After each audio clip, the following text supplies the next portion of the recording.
TSS True Scary Stories. A terrifying survival story in the jungle. In I was young. I've been used to going fishing with the men in my family. For them, it was more than just a hobby. It was a family tradition. Being the youngest grandson, I was often guided and taught by my grandfather and uncles, who shared every technique and bit of wisdom. My dad, David, and Uncle Edward were the most serious about fishing. Our house was full of fishing gear and trophies, almost like a small museum dedicated to the sport. Anyone who walked in could tell that our family spent more time on the water than on land.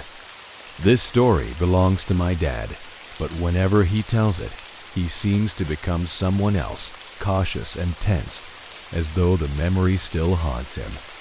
He's not easily frightened, but this tale always makes him quiet and reserved. He recounted that one day he, Uncle Edward, and 3 of their close friends, Derek, Liam, and Cole, set out on a special fishing trip. Early one morning before dawn, the group embarked on a trip to a secluded bay, hours away from the nearest dock. It was a hidden spot, rarely visited, known for its abundant fish, especially bass and pike. The morning started like any other fishing trip, with their boat cutting through the thick morning fog, and they shared laughs as the engine's steady hum broke the quiet. They anchored at a familiar spot in the bay, surrounded by dense trees. Cole, always outspoken, cracked open a beer even as dawn was barely breaking. Throughout the morning, the only sounds breaking the calm were their laughter, fish splashing, and the occasional pop of a beer can. As the day wore on, they caught more and more fish, celebrating each haul with little cheers.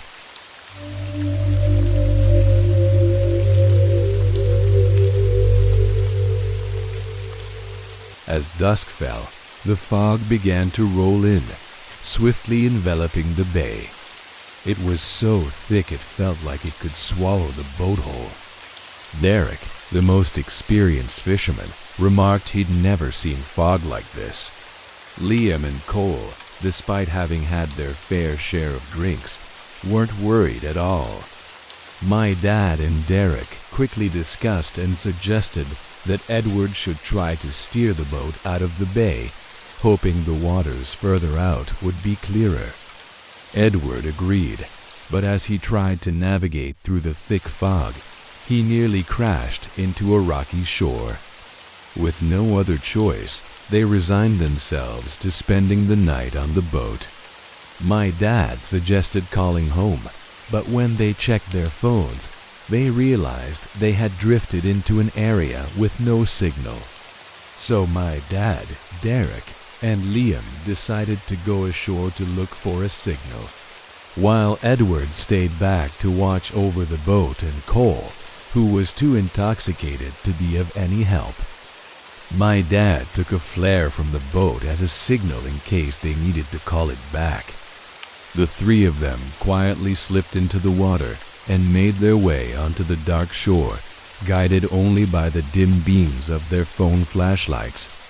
All 3 were seasoned campers, so the darkness didn't scare them, but this time, something felt different. My dad described the forest as unnaturally cold and thick with an oppressive air, as if they were moving through an even heavier fog.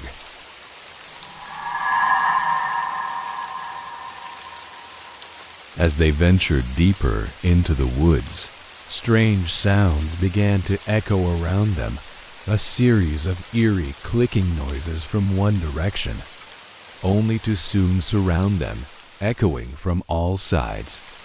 The noise was unsettling, rhythmic yet erratic, as though someone was creating a signal meant only for this forest. Realizing that this sound was human-made made them all uneasy.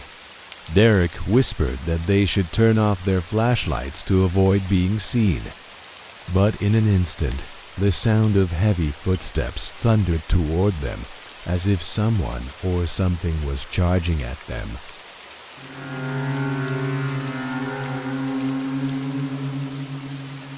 All three of them bolted, racing through the forest without a second thought. My dad quickly fired off a flare behind him, the red light cutting through the fog and briefly illuminating the forest. In that flash, he caught a horrifying glimpse. A group of around 10 to 15 people, dressed like primitive tribesmen, each holding wooden spears, staring right at them. The flare's light faded, and darkness consumed everything once again.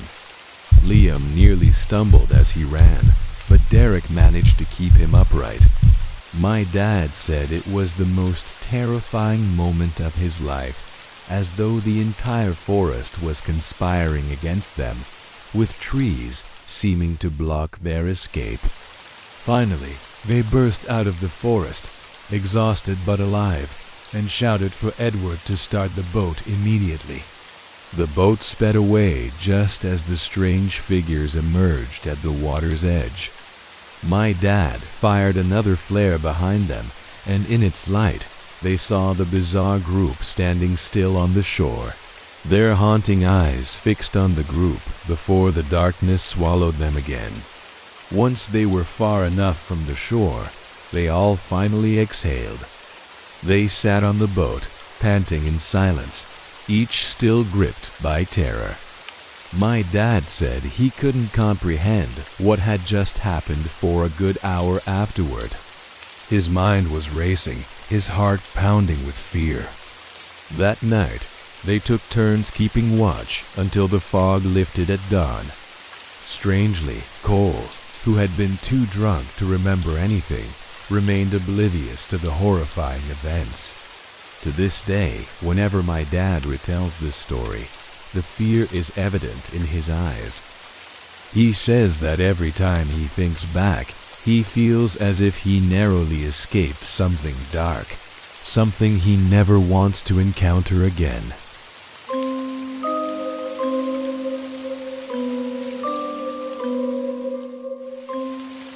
Nightmare fishing trip. There's a secluded lake, hidden deep within the forest, only a short hike from my suburban home. Since moving here, I discovered it and turned it into my personal sanctuary, a place to relax and fish every week. Since the lake is quite isolated, nestled far from any main roads or houses, I always feel at ease visiting it alone. To make things convenient, I usually leave my kayak propped against a large tree by the shore, where it's hardly noticeable. Leaving it there saves me the hassle of carrying it back and forth, allowing me to slip into the woods quickly and quietly. One summer evening, the air was fresh and calm, and I paddled my kayak out to the center of the lake. I'd been floating there for about an hour, catching a few trout to stash in my cooler for later. As the sky began to darken to the deep blues of dusk, and the last rays of sunlight faded behind the trees, I was just about to paddle back to shore when I suddenly heard a noise from the opposite side of the lake.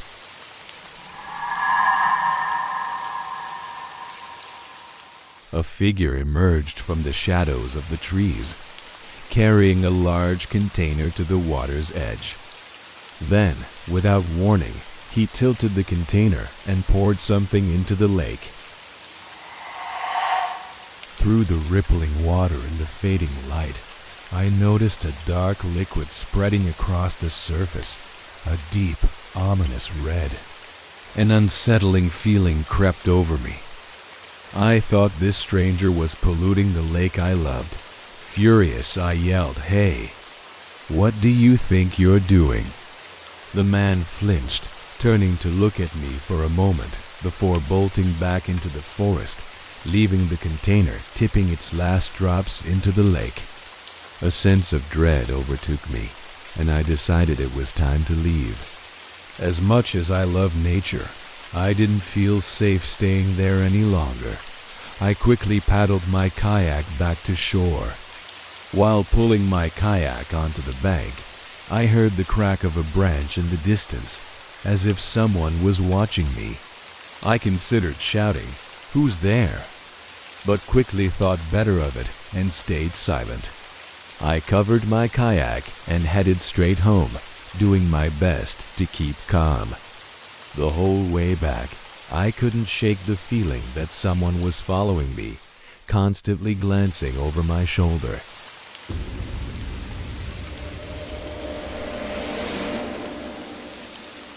Once home, I locked the door, placed the fish in the fridge, and warmed up some leftovers for dinner. But just as I sat down, there was a knock on the door, startling me. My fear from the hike back flared up intensely. It could only be the man from the lake. The lights were on, and my car was parked in the driveway. He knew I was home. Once home, I locked the door, placed the fish in the fridge, and warmed up some leftovers for dinner. But just as I sat down, there was a knock on the door, startling me. My fear from the hike back flared up intensely. It could only be the man from the lake. The lights were on, and my car was parked in the driveway. He knew I was home. Though I'd drawn the curtains, the man continued knocking, this time calling out through the window, "Excuse me, I think you saw me at the lake." I just wanted to explain. My anxiety spiked, and I knew I couldn't open the door.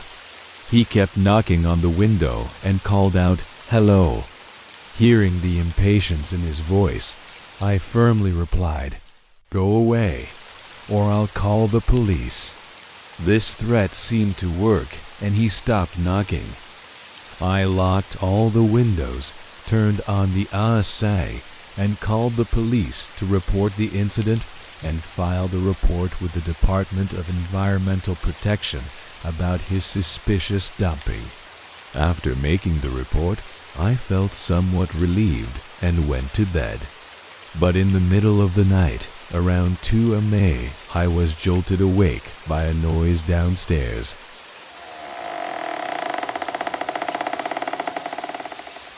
I grabbed my Glock from the drawer. I heard the quiet creak of footsteps on the stairs, and then the door to my room slowly opened. A shadowy figure slipped inside. I switched on the light and yelled, "Get down now."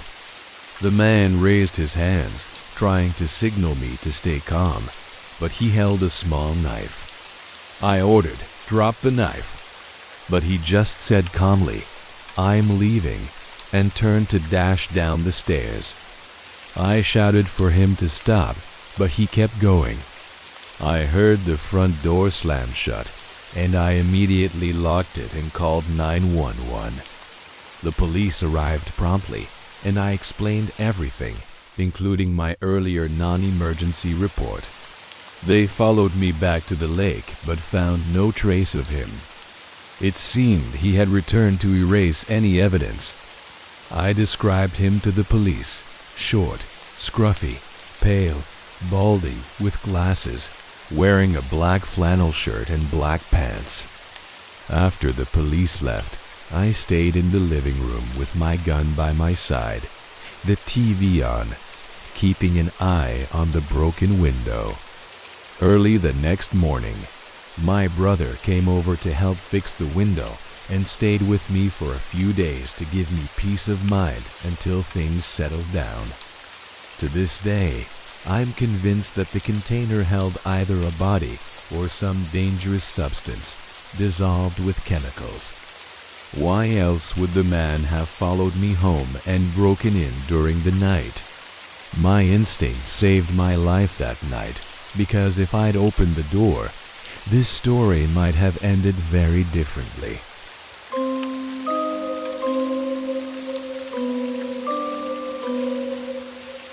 giant creatures at the bottom of the lake. My brother, Mark, and I often go fishing every weekend. Fishing isn't just a hobby for us. It's an escape from the stresses of life in the small town of Willow Creek. The lake where we fish is hidden deep in the woods, barely visited, and it brings a sense of peace that's hard to find anywhere else. But from the moment we set foot by the lake that morning, I felt something was different, like a mystery was waiting to unfold. The sky was still dim, and the lake was dark and mirror-like under the dense trees. Mark and I decided to try our luck at a secluded spot by the lake, where the water was deep and almost intimidating. As I cast my line, a mix of excitement and anxiety crept over me. Honestly, sometimes I wondered if there really were giant creatures lurking below, like people whispered about stories I'd always dismissed as pure fantasy.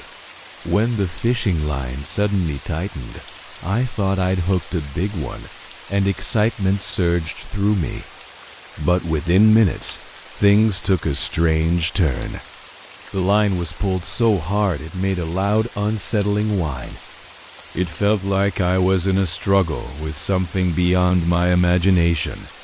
At first, I thought it was just an enormous fish, but the strength and resistance didn't feel like anything I'd faced before.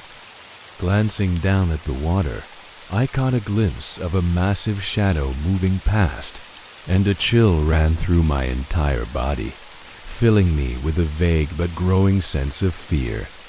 Could this actually be a lake monster? The thought struck me, and my heart raced. Standing beside me, Mark was holding his breath, watching the water with intense focus. I could tell he sensed something was off, too. Looking at him, I realized I wasn't the only one feeling uneasy. We both stood in silence, wrapped up in this strange battle with the mysterious creature below. For a moment, a primal fear took hold, like I was facing a force beyond my control. Yet, I couldn't bring myself to let go, not out of confidence, but out of a need to see it, to know what I was dealing with. But after nearly 15 minutes of struggling, my arm was exhausted, and my heart was racing so fast I couldn't take much more. Beneath the murky water, I could make out a clearer shape, a massive figure with a huge head and fins cutting through the water like blades.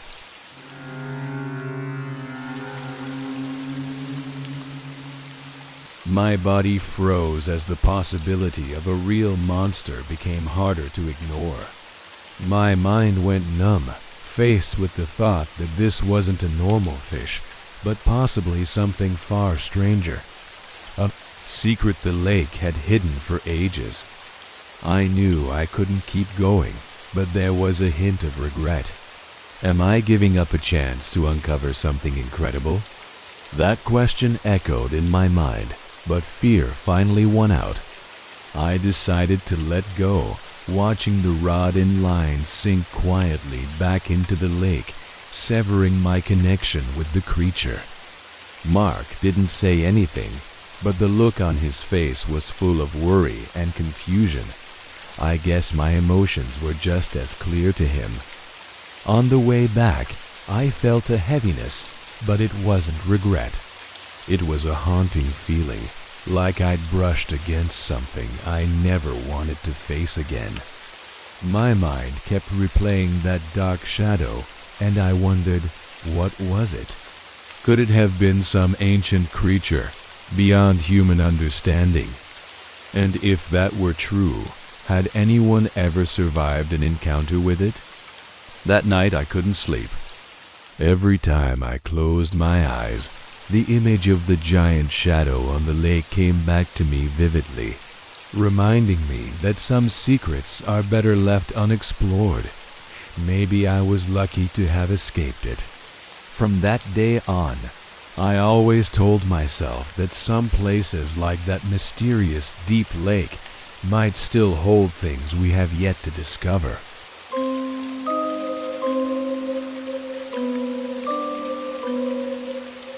The figure in the mist. Stone Ridge Lake is where I often go to find peace, especially when life becomes overwhelming. Tucked deep in the forest, far from town, it feels like a world entirely separate from everything else, especially in the early mornings. I've been coming here since I was young, and Stone Ridge Lake feels like an old friend to me. One autumn morning, I woke up while it was still dark, preparing for another fishing trip to the lake. The air was chilly, damp, carrying the earthy smell of leaves and soil. There was a suspicious calmness to everything, an unusual stillness that made me feel as if something strange might happen. When I arrived, the lake was shrouded in thick mist, turning everything mysterious and almost surreal. The water was perfectly still, without a single ripple, as if the lake itself were in a deep slumber. I cast my line, sitting on the familiar rock by the shore, breathing in the crisp air. Amid the scenery, I felt a sense of peace, as if all my worries about work and life were vanishing into the mist. After a while, as I was focused on the lake, I suddenly noticed a figure standing silently on the opposite shore. At first, I assumed it was just a tree or rock shaped by the mist to resemble a human form. But when the fog momentarily lifted, I could clearly see the outline of a tall, slender person standing straight, looking in my direction. I felt a sense of unease. This was the first time I'd seen anyone else at Stone Ridge Lake this early. The lake was remote, and I was usually the only one visiting in the early morning. My anxiety grew as I realized the figure was unmoving, staring directly at me without any intention of moving or leaving.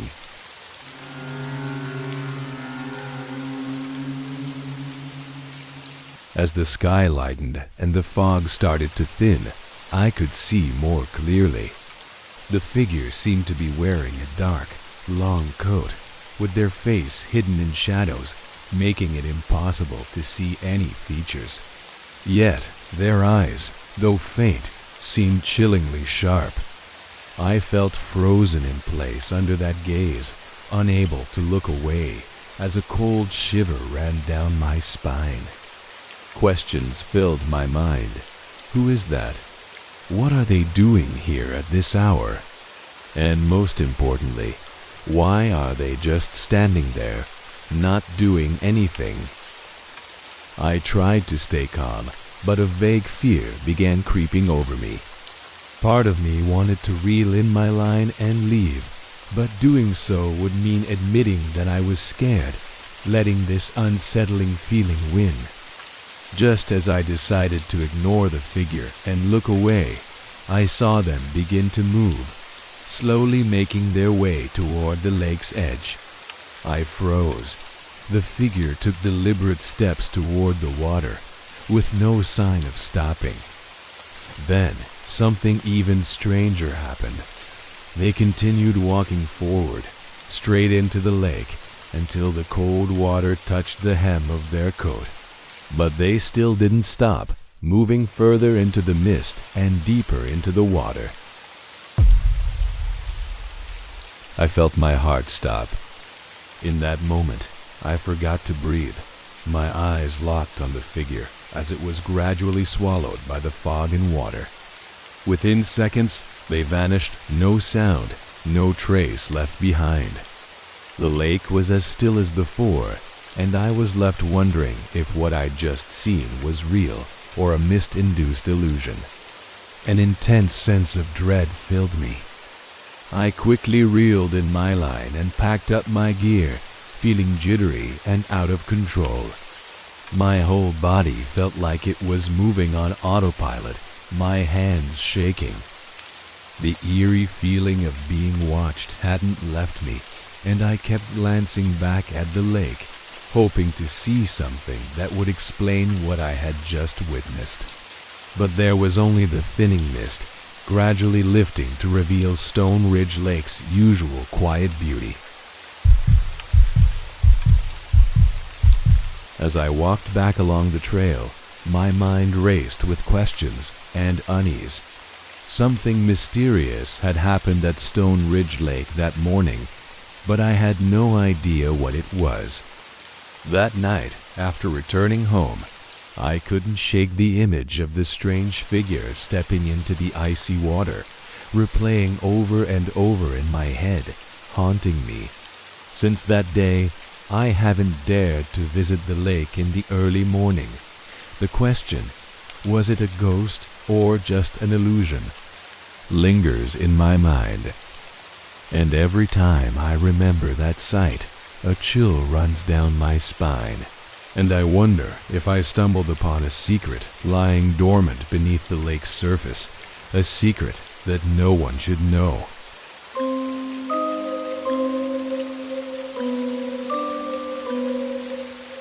Secret at the bottom of the lake. During a sweltering summer, my friends and I decided to explore a deep lake nestled among the remote mountains in Oregon. It was an obscure lake, hidden within lush old-growth forests, and local legends claimed it held a terrifying secret beneath its surface. Stories circulated about shipwrecks lying at the lake's depths and a mysterious statue placed down there long ago, though no one knew its origin. Being adventure enthusiasts fascinated by the unknown, the idea of diving to the lake's bottom to uncover its secrets thrilled us. Early one morning, we prepared our gear diving suits, waterproof flashlights, and underwater cameras to capture everything. The lake lay still as glass, mirroring the cloudless sky, and an eerie calm filled the air. There was something about the atmosphere that gave me chills, but curiosity overpowered any apprehension.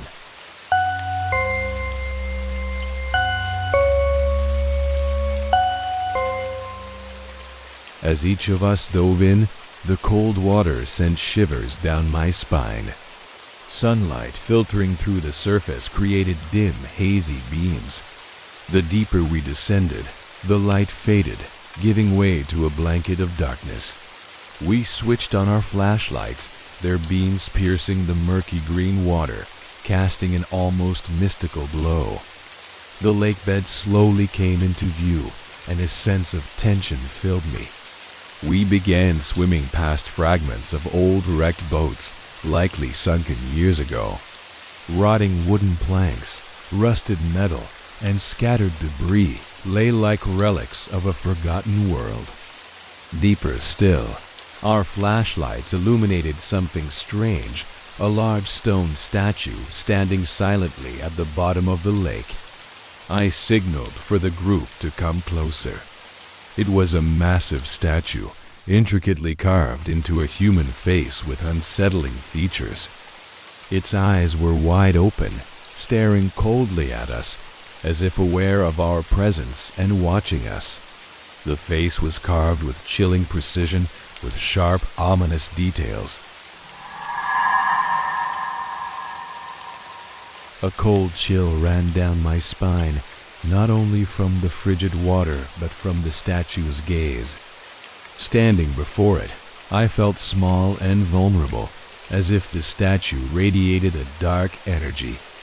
Suddenly, an icy current enveloped us, the temperature dropping sharply, and I felt as though something was pulling me downward. My heart pounded, and my entire body tensed in fear, unable to move. One of my friends suddenly motioned, indicating he saw something behind the statue. We circled around, and I could hardly believe my eyes. At the statue's base were stone slabs arranged in a circle, resembling an ancient altar. On the ground, strange symbols were deeply etched, their meaning lost to time. In that moment, I felt as if we'd stumbled upon something ancient, something that perhaps no one was meant to discover. My heartbeat quickened, and we all decided we'd seen enough and needed to surface immediately. But as we turned to swim up, my flashlight caught something that left me breathless shadows of small handprints scattered on the lakebed around us, as if someone had once been here and left their mark. We swam to the surface as quickly as possible, the pressure of panic weighing down on our chests, desperate to escape. The moment our heads broke the water's surface, we gasped for air, all of us speechless. We sat in silence, exchanging looks of shock and dread, not daring to glance back at the lake. On the way back, I couldn't stop thinking about the statue at the lake's bottom and the strange markings surrounding it. I wondered if it was part of some ancient ritual, a secret the lake had guarded for years. Even now, when I think about it, a chill runs down my spine. I'm unsure if I'll ever have the courage to return to that lake, and the image of that statue's hollow eyes still haunts me every night. This story recounts a haunting exploration of the lake's depths, with a mysterious statue and the uneasy feeling the group experienced as they uncovered long-buried secrets.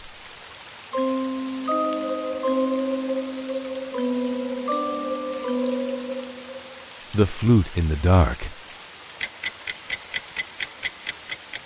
When I was 18, now 22, and living in Austin, Texas, I was a senior in high school when the COVID-19 pandemic hit, shutting down everything, including our school. While everyone was encouraged to stay home, my friends and I found ourselves going out more than ever. With most places closed, I developed a fascination with exploring the city and checking out places rumored to be haunted. Even now, I'm still drawn to these kinds of adventures and am not easily frightened. I've been through some strange experiences, run-ins with the homeless, cultists, and even a few times being held at gunpoint, but nothing compares to the terrifying encounter I had on one particular night. Back then, I had just started hanging out with a girl named Rachel from my class. Without Rachel as a witness, I doubt anyone would believe this story. Even though we hadn't known each other long, I convinced her to join me on an adventure at 3 Amengze, exploring Barton Creek Greenbelt, a popular nature spot in Austin. During the day, the Greenbelt is beautiful and safe, but at night, it turns dangerous, and police often patrol to keep people out. The area has a dark history, with a few incidents over the years, including a suspicious death in 2017 and a shooting in 2020. When we arrived, Rachel and I were enveloped in thick darkness. The dense trees blocked most of the moonlight, and we avoided using flashlights to stay inconspicuous. We walked along the main trail for about 15 to 20 minutes. The atmosphere was unnervingly quiet, and I could hear every step, every rustle of dry leaves beneath our feet. The tension in the air made me uneasy, but I kept it to myself, not wanting Rachel to back out. As we continued deeper into the woods, I started noticing that our footsteps weren't the only sounds around us. I could hear what sounded like a steady breathing pattern, echoing faintly from somewhere nearby. I couldn't shake the feeling that we were being watched. When we turned onto a smaller trail that led back toward the car, I decided to ignore the sounds, hoping it was just my imagination. But after only a few more minutes on the path, we suddenly heard a flute playing somewhere in the forest. Rachel and I froze, staring at each other in fear. Someone was playing a flute, the tune echoing throughout the trees, haunting and distant. In the dead of night, it was beyond eerie. Though I'm not easily scared, the sound filled me with a growing dread, as if something sinister was lurking just beyond our sight.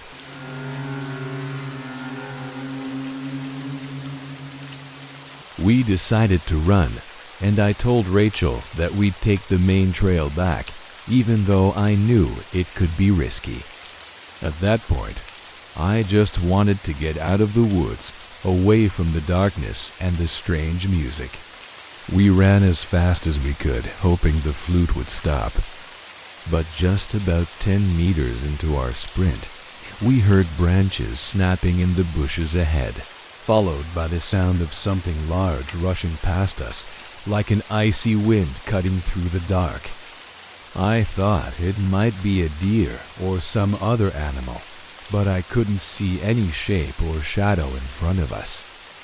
Rachel stopped running, her breath short, eyes wide with terror, as though she sensed something deeply wrong.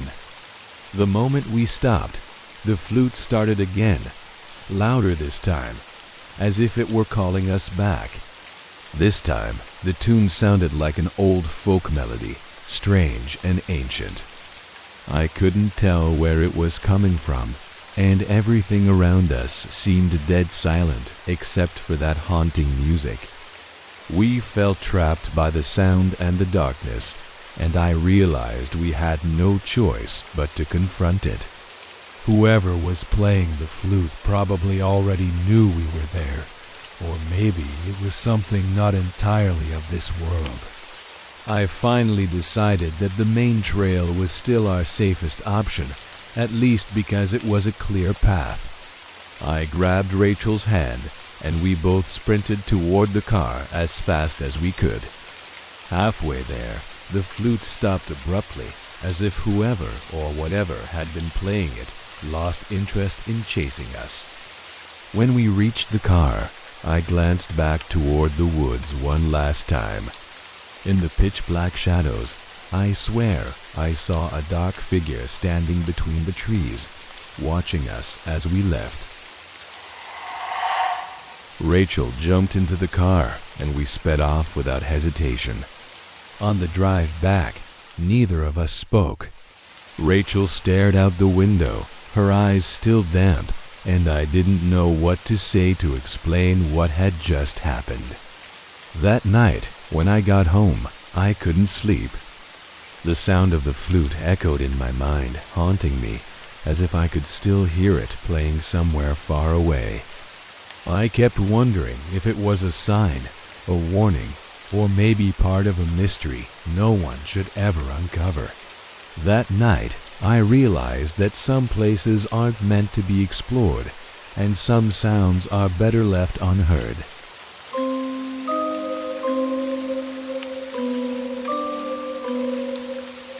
Abandoned train station. It was a quiet weekend. While scrolling online, I stumbled across an old article about an abandoned train station deep in the outskirts of New Haven, Connecticut. A train derailed and crashed straight into the station, killing dozens and severely injuring many more.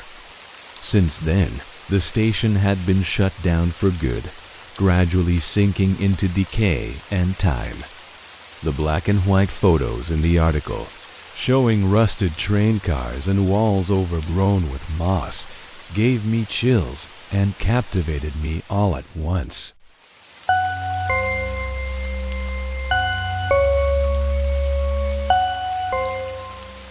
My curiosity drove me to see the place for myself. I called my best friend, Mike, told him the story, and invited him along. Mike, who also loves exploring abandoned places, agreed right away. We planned to meet early the next morning. The next morning was overcast and chilly, adding a perfect atmosphere for a mysterious adventure. We drove for about an hour out of the city, winding through deserted suburban roads.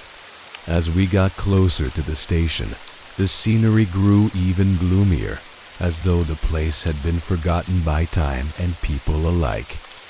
Tall, overgrown trees crowded the path, their branches casting long shadows as if hiding secrets in the darkness. As soon as we stepped onto the station grounds, a cold chill seeped through my jacket, making my skin prickle. The silence was unnerving, so quiet that we could hear our own footsteps on the damp ground. The station doors were slightly ajar, creaking in the wind as though inviting us in.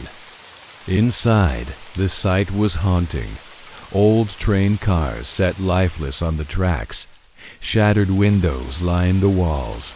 Dust covered the seats and cobwebs hung in every corner. The air was thick, strangely cold, and filled with a musty scent of mold and rust. Mike and I shined our flashlights down rows of decaying seats, each step echoing faintly, disturbing the heavy silence. I wondered if any trace of the passengers from that fateful night might still linger here, perhaps a memory, a ghostly remnant left behind amid these worn train cars. Suddenly, as we were exploring one of the cars, a distant sound broke the silence. It was the sound of a train bell, ringing eerily through the dark, empty space. Mike and I froze, our hearts pounding. This station had been abandoned for decades. All the systems were broken down. There was no way the bell could still be working.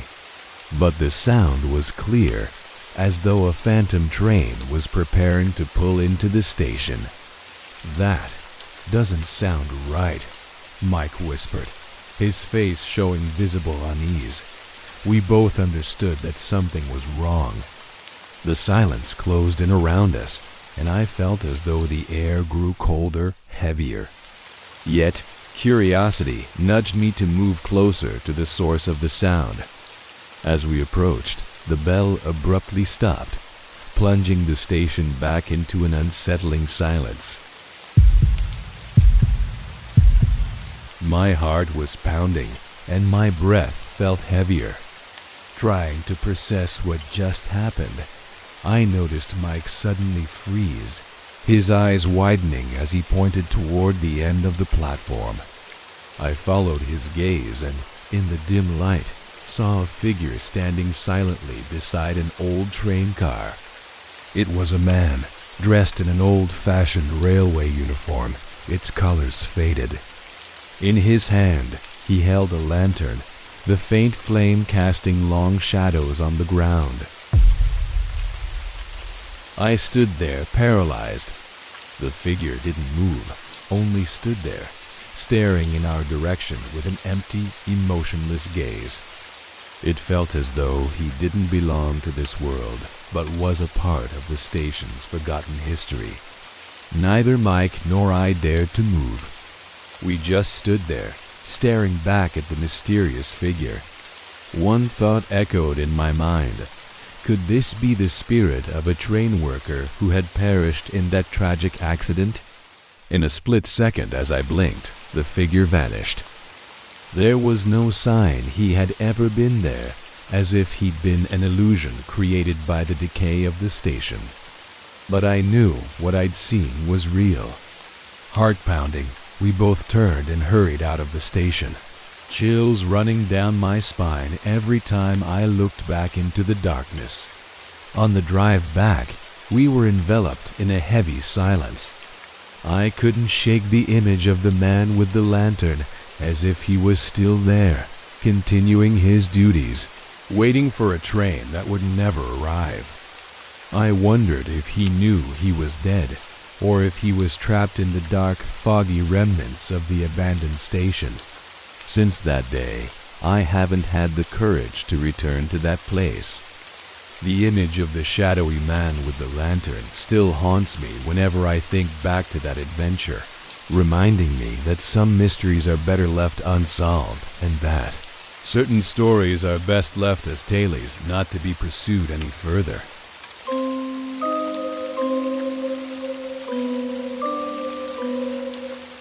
Laughter in the abandoned house. On a chilly night, my friends Jake, Alex, Sarah and I decided to explore an eerie abandoned house deep within the woods outside the town of Millfield in the northeastern U.S. This house was almost unknown, existing only in vague rumors. I remember an old friend once told me about it with a half-joking, half-serious expression, saying it had been abandoned for decades and was rumored to be haunted. I didn't think I was afraid of ghosts, but as we stood before the house, my heart began to race, and my grip on the flashlight tightened for reasons I couldn't quite explain.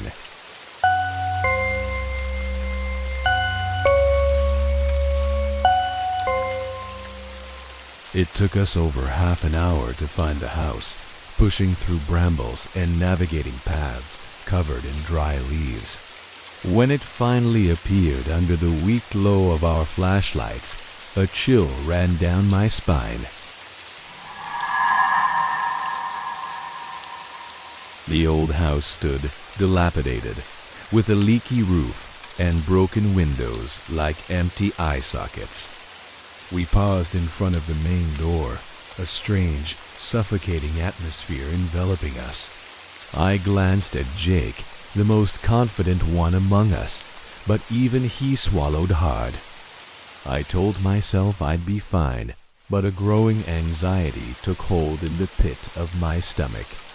Jake took a deep breath and opened the door, the rusty hinges creaking loudly and shattering the eerie silence.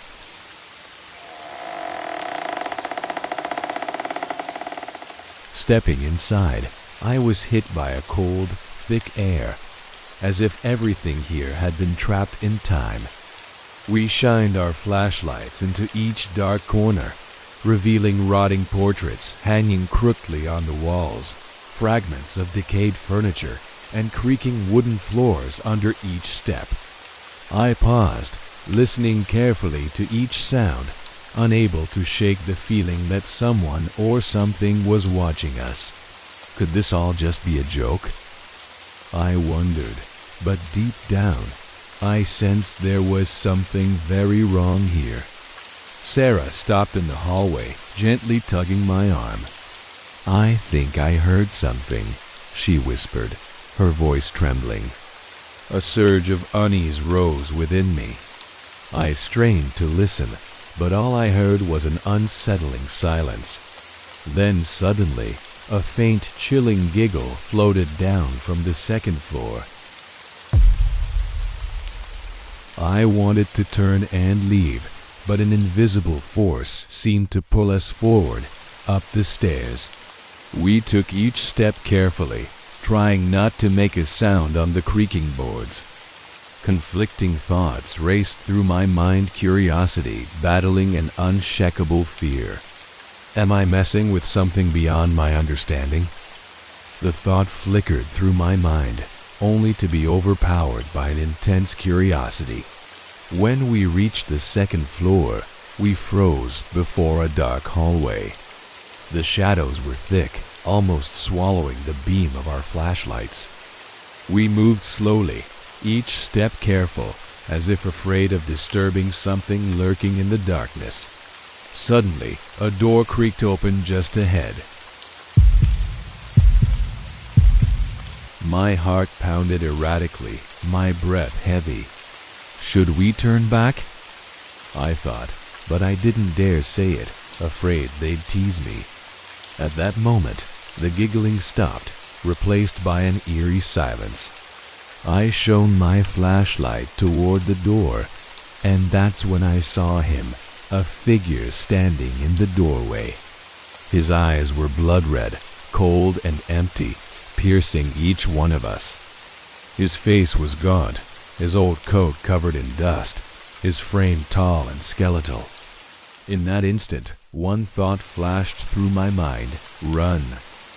But before I could move, the man lunged toward us. The group erupted in panic, screaming and scrambling to escape. I tripped over a chair and fell to the floor, my flashlight rolling away and going dark. In that moment, all I could think was that he would catch me. I felt nothing but absolute terror, a helplessness as the figure closed in. I screamed, silently vowing, "Don't let me become a victim."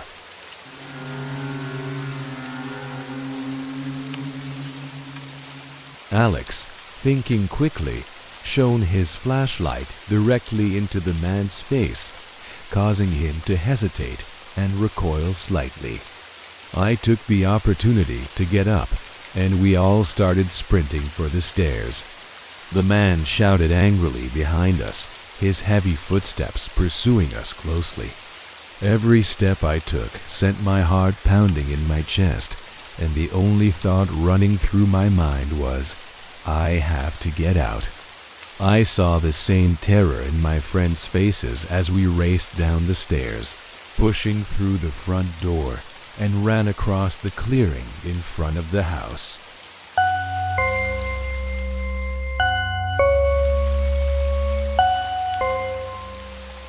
Only when we reached the forest path leading back to town did I dare to look back. In the faint light of the night, I could still see the man standing at the second-story window, watching us with those red, cold eyes, as though sending a silent warning. His eerie laughter echoed one last time, like the haunting end of a nightmare that would linger with us forever. That night, I couldn't sleep. I lay in bed, staring at the ceiling, my mind racing with thoughts of what we had just gone through. Why had he attacked us? Who was he? These questions swirled around in my mind, unanswered. I thought of his red eyes, that laughter, and the feeling that perhaps we had disturbed something far beyond our understanding. I realized that curiosity sometimes comes at a steep price. After that night, none of us ever returned to the house in Millfield. Maybe it was a place holding dark secrets that were best left untouched. Real or not, we decided to keep the memory of that house a secret, one that would remain buried forever.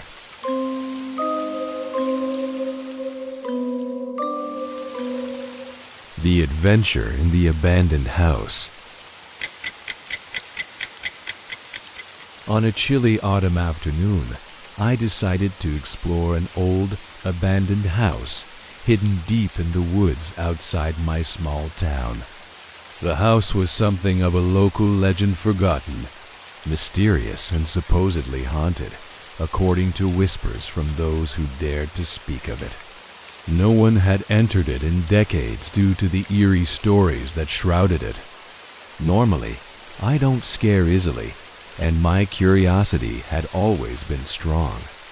Today, it was enough to push me forward. I packed a small backpack with a flashlight, some snacks, a bottle of water, and a small knife, just in case. I told myself I'd only go in for a short while. As I walked through the damp forest, I could hear the crunch of leaves under my feet, each sound amplifying the silence around me. It took nearly an hour to reach the house, hidden away among dense, towering trees. Vines and overgrown plants covered it, making it look like a relic from another time, untouched by the world.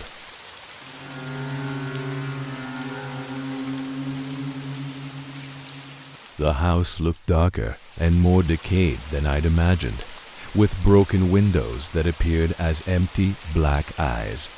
I paused, feeling an unexpected wave of hesitation, but I gathered my courage, took a deep breath, and approached. I pushed the heavy wooden door, and it opened with a loud creak, shattering the silence that blanketed the area. Inside, the air was heavy and frigid, filled with the stale scent of old wood and mildew. My flashlight's beam revealed walls covered in moss and spiderwebs hanging in every corner. The silence was thick, and every creak of the floor under my feet seemed almost deafening.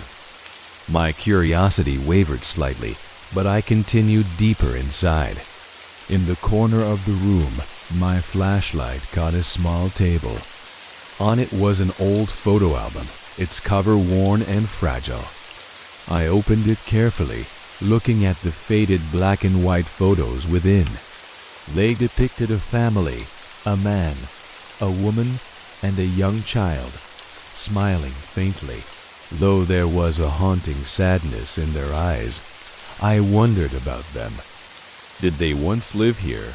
And if so, why did they leave? Just as I was absorbed in the photographs, a faint sound echoed from above. It was the soft, eerie creak of footsteps, as if someone or something was moving upstairs. My heart began to race. Isn't this place supposed to be empty?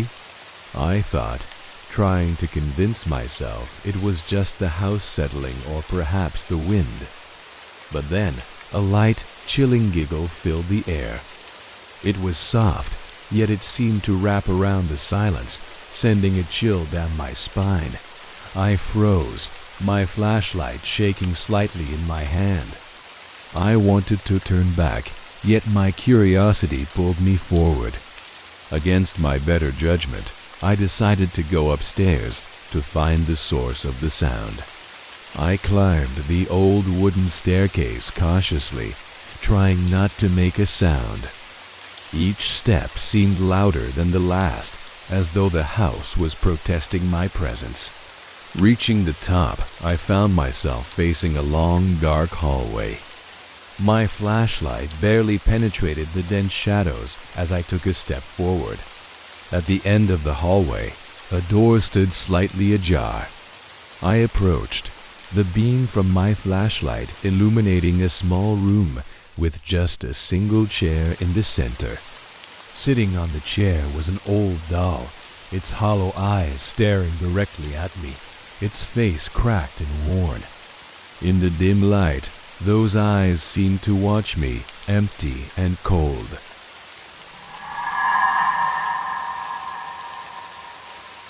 Suddenly, I heard footsteps coming from the stairs I had just climbed.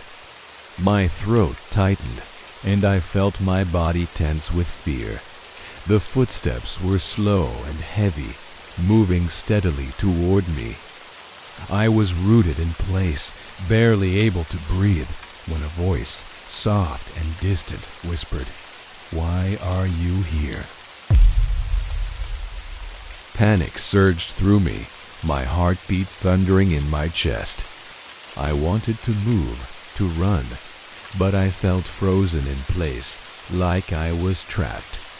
My flashlight flickered, and out of the corner of my eye, I saw a shadowy figure moving closer, slowly emerging from the darkness of the hallway. At that moment, every instinct screamed at me to run. I turned and bolted out of the room, racing down the hallway and back toward the staircase. I could hear the creak of footsteps following me, the sound of doors slamming, and that chilling laughter echoing through the house. I didn't dare look back. I leaped down the stairs, stumbling and nearly falling, desperate to escape. Bursting out the front door, I kept running, sprinting through the trees until I finally reached the main path leading back to town. Out of breath, I glanced back one last time. In the dim light, I could just make out the house in the distance, and at the window on the second floor, a shadowy figure stood watching, its eyes glowing faintly red.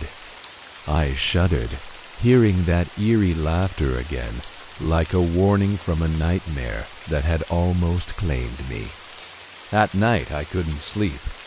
Every time I closed my eyes, I saw the hollow gaze of that doll, the dark figure. and heard the faint, mocking laughter echoing in my mind.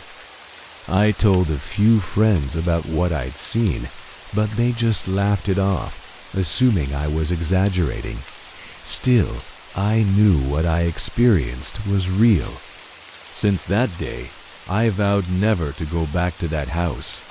Some secrets are meant to stay hidden, and sometimes curiosity can lead us places we're never meant to find.